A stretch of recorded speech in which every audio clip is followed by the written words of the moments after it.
Hindi pa rin ako makapaniwala na ipinagtanggol at tinulungan tayo ni Metena.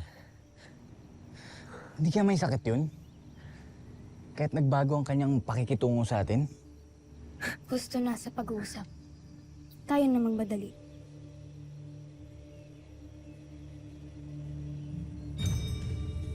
Sangre-Lira! Sangre-Lira! Albe?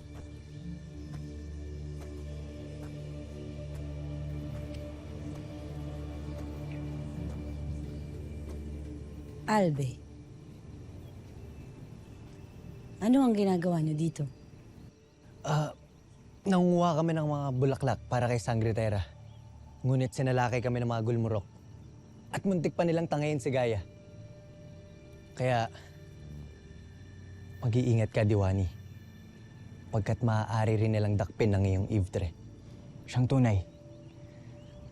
Mabuti na lamang at iniligtas kami ni Metena kanina. Si Metena. Nasaan siya? Doon.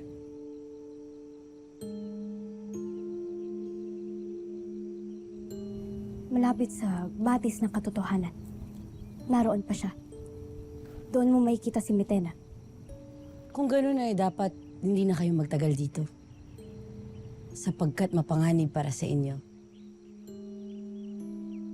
Makakaalis na kayo. Masusunod, Albe.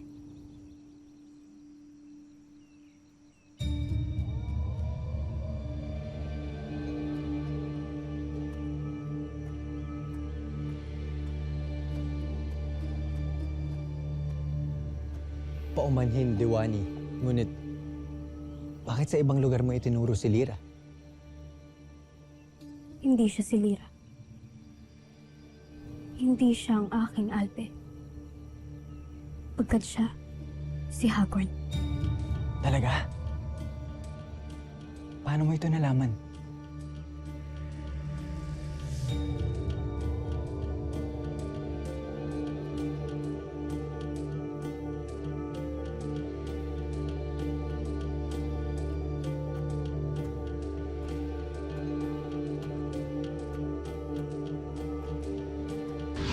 Danak Krishna!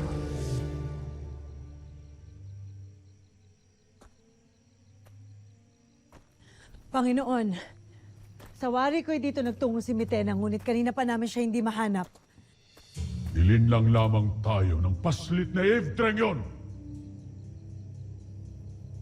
Ipagpatuloy niyo ang paghanap sa Warkang Miniave.